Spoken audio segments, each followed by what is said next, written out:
Selamat datang lagi di pembahasan kita. Kali ini kita mau gali lebih dalam satu kisah epik nih.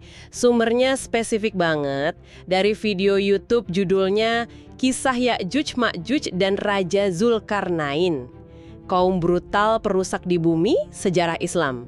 Itu dari kanal Rizky Nur Hidayah. Nah, kita mau coba pahami dari video ini siapa sih Ya'juj Ma'juj, siapa Raja Zulkarnain, terus gimana ceritanya nyambung di situ. Siap ya? Siap. Ya, sumber ini kan punya sudut pandang tersendiri ya soal sejarah dan eskatologi Islam. Coba kita lihat poin-poin pentingnya dari video itu. Oke, pertama soal Raja Zulkarnain dulu deh. Video ini gambarin dia bukan raja biasa. Gitu, katanya pemimpin bijaksana, imannya kuat ke Allah, kekuasaannya, luas banget, mirip-mirip Nabi Sulaiman lah. Yang menarik juga, di video itu diangkat soal beda pendapat ulama. Dia ini nabi atau wali yang punya karomah gitu. Bahkan disebut pernah tawaf bareng Nabi Ibrahim, terus masuk Islam juga lewat dakwahnya Nabi Ibrahim. Gimana itu? Nah, ya.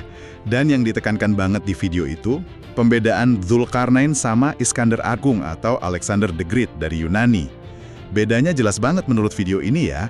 Zulkarnain hidupnya jauh sebelum Alexander, sezaman Nabi Ibrahim, dan dia Muslim. Sementara Alexander kan berabad-abad setelahnya dan dianggap kafir lah sama sumber ini. Penting nih klarifikasinya kalau kita mau ngikutin alur video ini. Oke, jadi jelas ya bedanya menurut sumber video ini.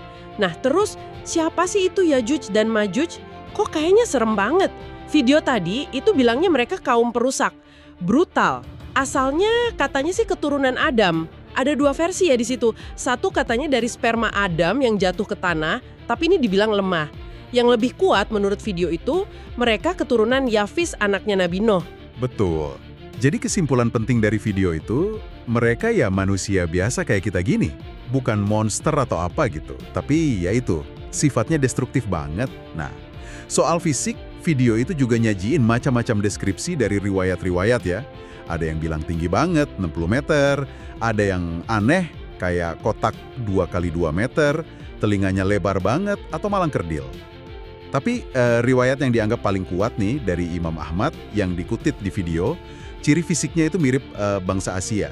Mata sipit, rambut atas putih, wajahnya tampan. Tapi di garis bawahi ya, ini kemiripan ciri aja, bukan berarti mereka itu bangsa tertentu kayak Cina gitu, lebih ke rumpun Mongoloid mungkin. Intinya sih, kata video itu sifat perusaknya yang paling nonjol. Kan sama Ya'juj Ma'juj, terus mereka minta tolong Zulkarnain bikinin pelindung.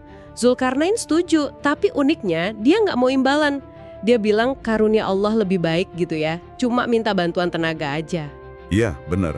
Prosesnya juga di video itu dijelasin lumayan detail, jadi potongan-potongan besi ditumpuk gitu, sampai setinggi 2 gunung, terus dipanaskan sampai membara, baru disiram pakai tembaga cair. Hasilnya yaitu bentengnya kuat banget. Ya'juj Ma'juj nggak bisa manjat, nggak bisa ngelubangin juga. Keren sih rekayasanya pada zaman itu kalau menurut cerita di video ini. Terus kaitannya sama akhir zaman gimana? Video ini kan nyebut mereka sebagai salah satu dari 10 tanda kiamat besar ya. Katanya mereka bakal keluar setelah Dajjal dibunuh sama Nabi Isa. Jumlahnya itu loh. Video itu ngutip hadis perbandingan penghuni neraka sama surga. Dari 1000 orang, 999 itu dari Ya'juj Ma'juj masuk neraka. Cuma 1 dari umat lain yang masuk surga. Gila, banyak banget. Dahsyat banget emang gambarannya di video itu. Keluarnya itu kayak air bah dari semua tempat tinggi. Mereka minum air Danau Tiberias sampai habis pas lewat. Terus ngerusak semua di bumi. Pohon ditebang, bangunan dirobohin. Bahkan disebutin di video itu, mereka kanibal dan sombongnya minta ampun. Sampai mau nyerang penghuni langit pakai panah segala. Bener-bener gambaran kehancuran total lah. Lalu, akhir ceritanya gimana dong buat kaum perusak ini? Menurut video dari Rizky Nur Hidayah ini, kan setelah mereka nyebar kemana-mana, Nabi Isa berdoa ya? Ia berdoa, dan jawabannya, Allah itu bukan pakai pasukan gitu, tapi lewat makhluk kecil banget. Ulat, namanya disebut Nangaf di video itu. Ulat, serius? Iya, ulat. Jadi video itu ngejelasin, Allah kirim ulat-ulat ini pas Ya'juj Ma'juj lagi tidur. Nyerangnya di tengkuk mereka. Ajaibnya, matinya barengan. Satu mati, semua langsung mati saat itu juga. Bumi penuh bangkai kan jadinya. Terus Allah kirim burung-burung raksasa, Di video disebut kayak leher unta gedenya, buat angkut bangkai-bangkai itu ke laut. Habis itu turun hujan deras, bersihin bumi total, jadi subur lagi kayak zaman Nabi Adam. Nah, baru setelah itu Nabi Isa memimpin dunia pakai syariat Islam sampai wafat 7 tahun kemudian. Gitu akhir kisahnya di video itu. Oke, jadi kalau kita rangkum dari video YouTube Rizky Nur Hidayah ini, Zulkarnain itu raja muslim pembangun tembok. Ya'juj Ma'juj itu kaum manusia perusak, tanda akhir zaman, dan akhirnya mereka musnah secara dramatis oleh kuasa Allah lewat makhluk kecil, ulat. Betul. Kisah yang disajikan di video ini memang banyak pelajarannya ya. Soal keadilan, kekuasaan Tuhan yang mutlak, pentingnya iman pas hadapi ujian, dan ya pengingat juga sih ya buat kita selalu waspada. Menurut Anda, apa nih pelajaran paling ngena dari uraian video ini? Yang menarik juga, video ini kan nyebut lokasi temboknya nggak pasti ya secara geografis. Ada spekulasi sih antara Laut Hitam dan Azov, Georgia, macem-macem. Ada juga kisah pencarian Khalifah Al-Watsik, tapi sanadnya dipertanyakan juga di video itu.